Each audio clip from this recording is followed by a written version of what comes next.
Okay, today we're going to talk about some of the tools inside of Animate, specifically the brush tools. We're going to talk about the eraser tool and also the pencil tool. So I'm going to create a new document in Animate CC.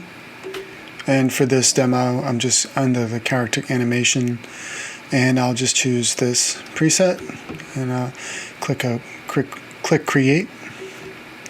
And so for what you're doing inside of Animate is building objects, building characters, building background images, all kinds of different things. And typically you'll use tools like the rectangle tool, the oval tool, maybe the polygon tool to start building those things out. You also have this line tool, which you could use as well. And in this case, what we're looking at is these tools right here, these brush tools. Now, Animate CC has a classic brush, it has a fluid brush, it has a paintbrush tool.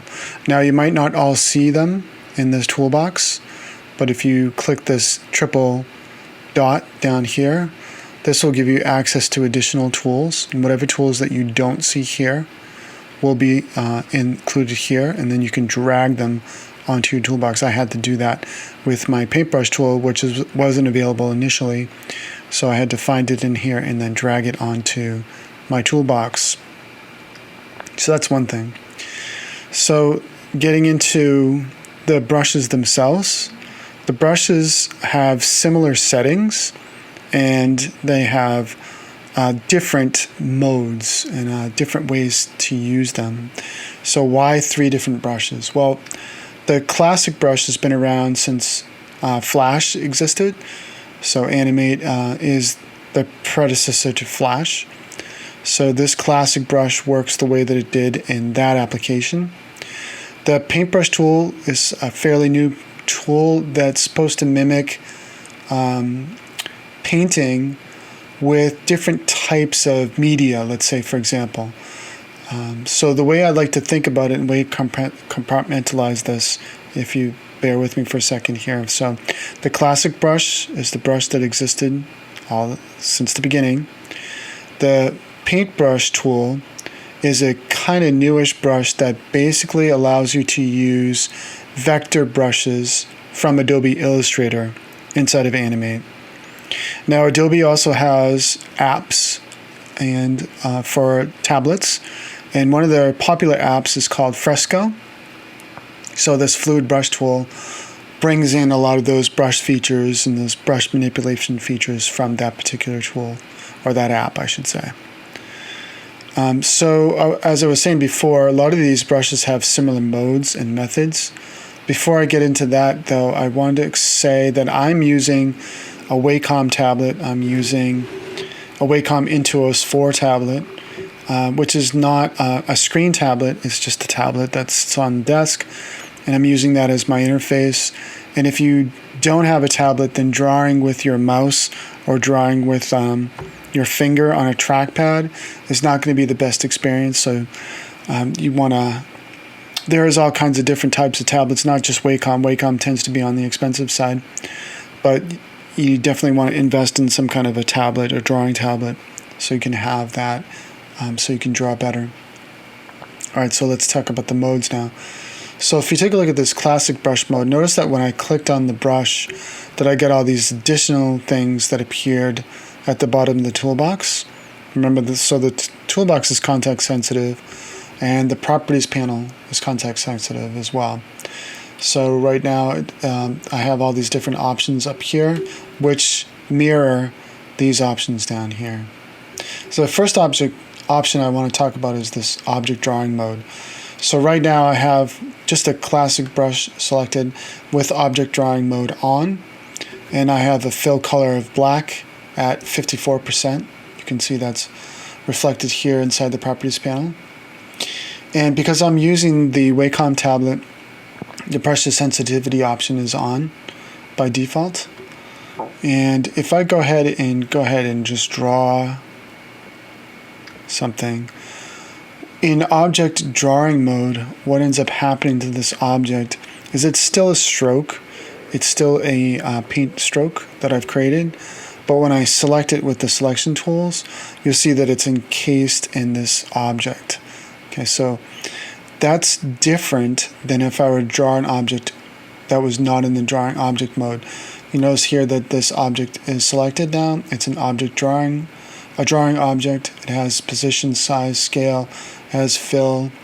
And then there's some additional options here. Whenever you draw in object drawing mode, you have additional options to smooth or straighten what you've drawn. So if I click the smooth option, you notice that the appearance changed a little bit.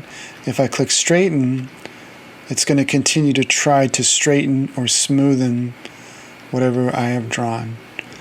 Now, so that's something that you can use. One other thing about this object drawing mode is that it does not create an object that gets put into your library. It's just considered, it's still a stage level object, and we'll talk more about this in a minute. So back in the properties panel, if I go back to the classic brush tool, I'm going to turn that option off, and now when I go ahead and draw a stroke again, and now if I go ahead and select it, notice that I don't get that bounding box. It's not an object, even though here it says it's a shape object, right? So, and I can select different parts of this, but I don't see that box around it. So when you're drawing inside of Animate, there's basically two modes that you're always dealing with. You're dealing with like a merge mode or an object mode. Now the merge mode has its advantages, and then the object drawing mode has its advantages. So for example, let's say that we start off with a rectangle. I want to draw a rectangle and I don't want a stroke. And let's say I do want to fill, let's say a green color. And I'll just increase that. So if I draw this rectangle, this is a stage level object. It's a shape object. I click on this, it's going to tell me it's a shape, right? So if I now draw with any other drawing tool that is not in object drawing mode, let's say if I go back to the brush tool and I don't have object drawing mode on, if I were, let me just make this a little bit thicker. I'm just changing the size of the brush, and the minimum size is changing as well.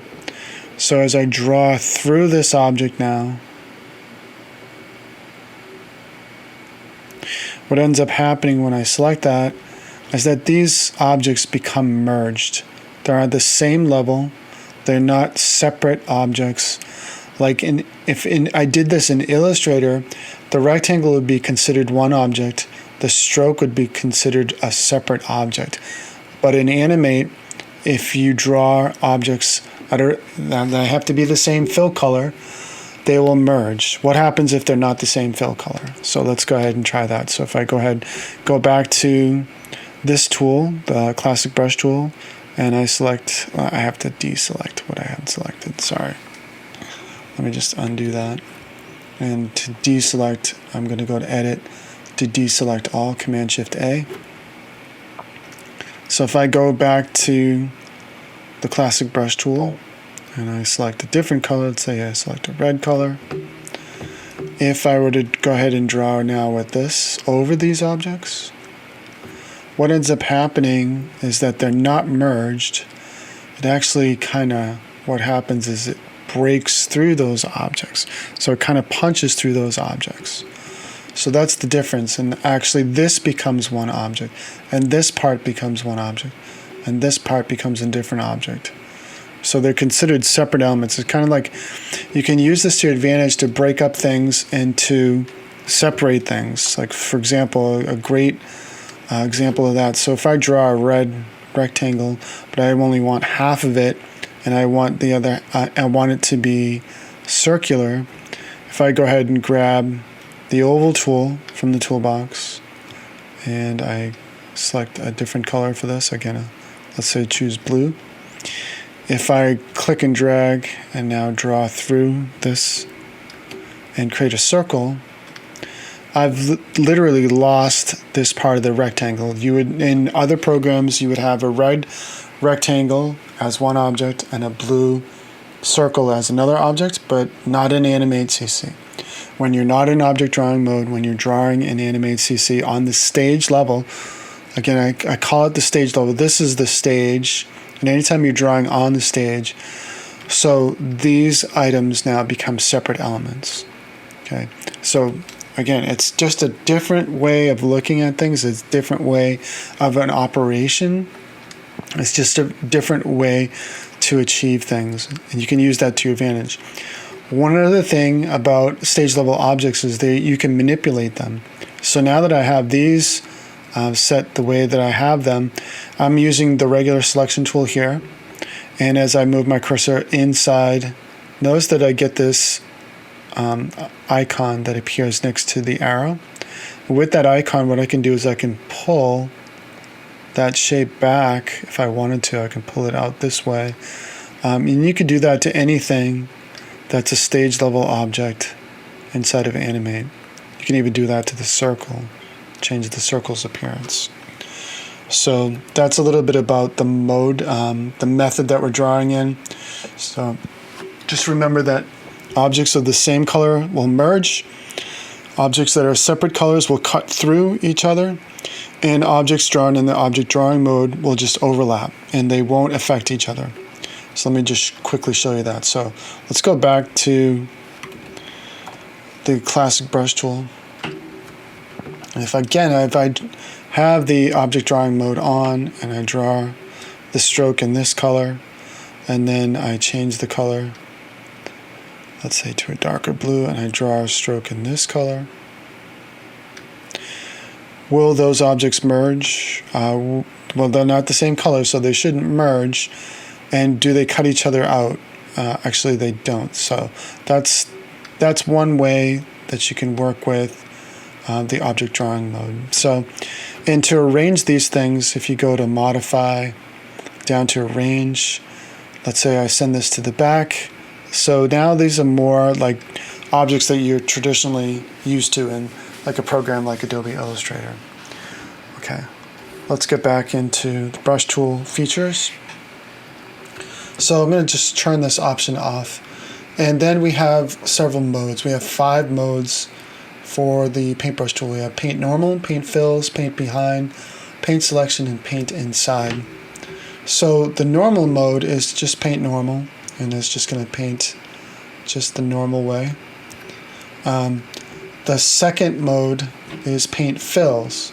Now, with the object drawing mode off, I'm actually painting fills.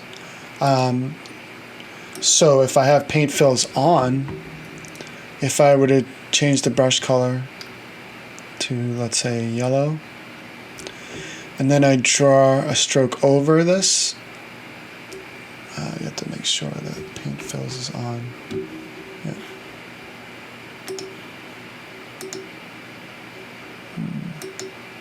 Oh, this is not really necessarily considered a fill. A fill would be if you had a shape and the shape has a fill. So let's say if I draw a yellow rectangle, I go back to my brush tool, I have the paint fills option on, choose a different color for my brush, and now if I paint over this,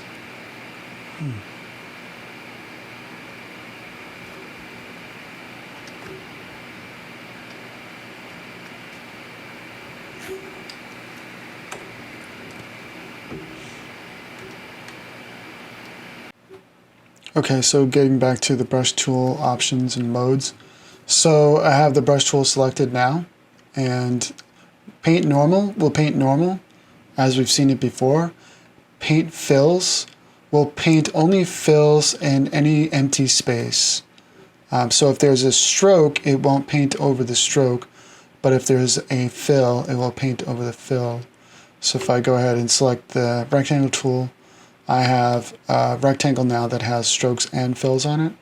So if I go back to the classic brush tool and I set the mode to paint fills, and let's say I select a color, if I draw through that, notice that it only painted the fills and the empty spaces, but it didn't do anything to the strokes. Okay, so I'll undo that. The next mode that we have is Paint Behind.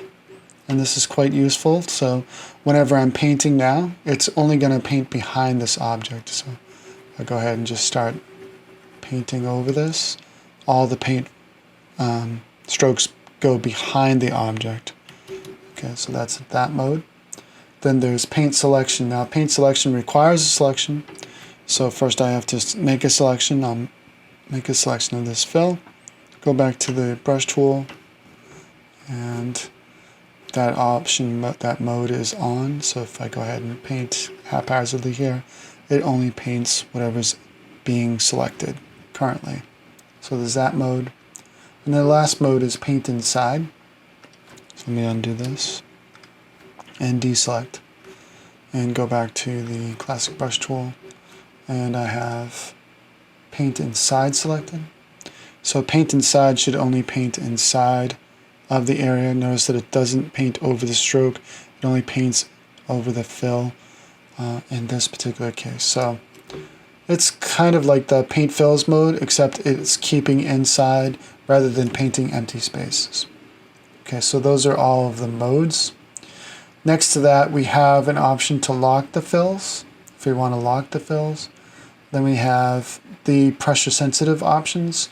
Now I'm using a Wacom tablet and Intuos tablet, and the tilt on this tablet doesn't do much, but if you do have a tablet that supports tilt, it will change the stroke as you're drawing, and then the pressure sensitive option is on. So let me just clear off everything off the stage.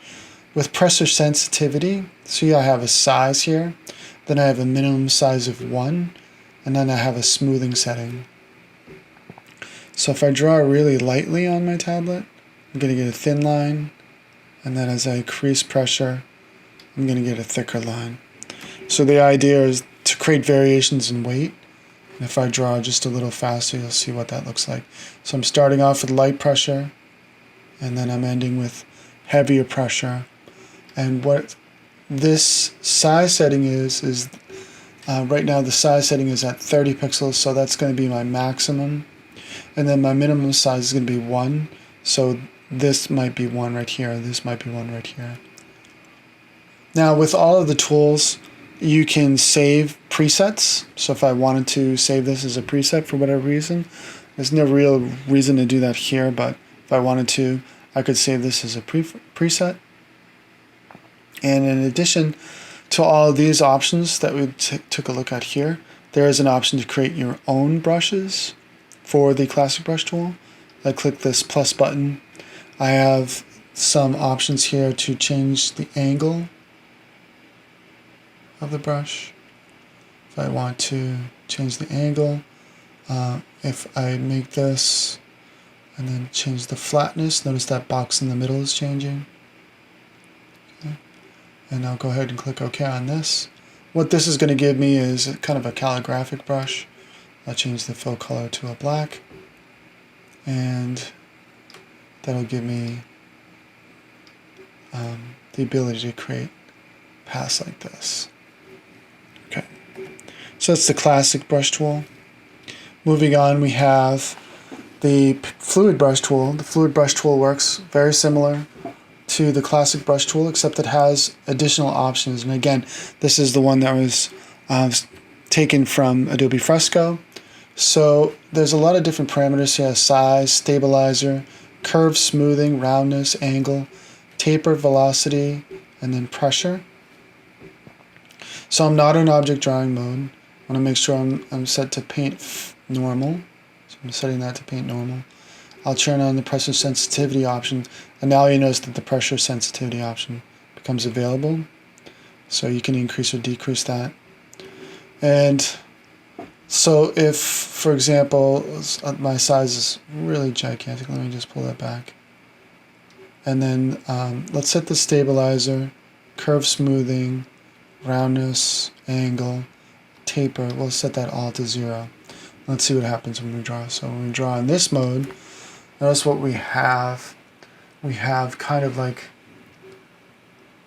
that calligraphic type brush that we saw before.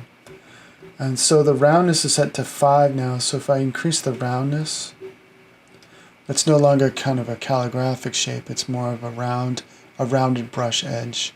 So it's going to make these types of shapes instead. Okay, so maybe somewhere in the middle might be good for that, where you have some angle. You can play around with that. Curve smoothing, as I draw a path, you'll see that I'm not getting too much smoothing going on. If I turn this option on all the way to 100%, notice what happened there. So Animate is looking at the path and it's analyzing it, and what it's doing is it's attempting to smooth it out as it's being drawn.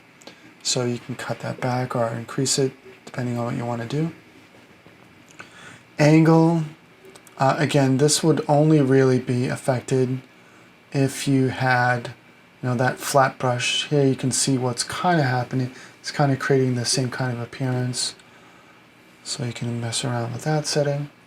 And then the taper setting, if we set that all the way to 100%, what that does is it starts off thin and then it ends off thin, but it's thick in the middle. So that's the taper option. So this might be helpful if you're drawing something like let's say you're drawing like an eyeball or an eye shape. Maybe you're drawing eyebrows, shapes like that. The tapered look can be pretty nice, so you might want to have that. So that, again, you can save that as a preset. The presets will be loaded here, and that is the fluid brush tool. Then the paintbrush tool. Paintbrush tool has less options than the other options. Notice that I do have pressure sensitivity, I do have the object drawing mode, but I don't have the painting modes that we took a look at earlier. What I do have is these three modes, so the straighten, smooth, and ink. And I'll show you the purpose of this. So if I have this set to straighten, with this tool, if I go ahead and try to draw a circle, and I draw it pretty badly, what it's going to try to do is it's kind of, and that it did it there, it made it into a perfect circle. So it's going to try to analyze what I'm drawing, and it's going to try to smooth it out and try to make it into an ellipse. Now this also works if you're drawing a rectangle and you're not drawing too well. It's going to try to make those sides, and you can see that it happened here. It snapped to that. So that could be helpful. I mean, you can also just use this tool, but if you're drawing with this mode, it'll happen. The smooth mode, if I draw really bad lines, it's going to attempt to smooth them out, kind of like that smoothing option we saw with the fluid brush. So it'll try to smooth those lines out for me. And the smoothing is set to 52%. If I set it up to 100%, you'll see that it's going to have greater effect on those lines. It's going to try to do more of the smoothing.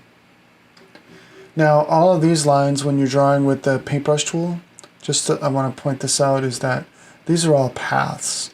So if I grab the sub-selection tool, you'll see what happens is that these are all vector paths.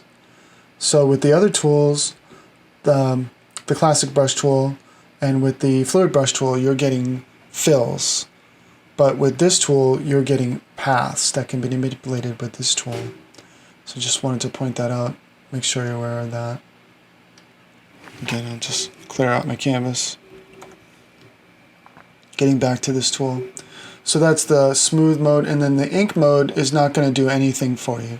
So it'll just preserve exactly the way that you're drawing, and it won't do any straightening. It won't do anything like that. Okay, so those are the different modes for that.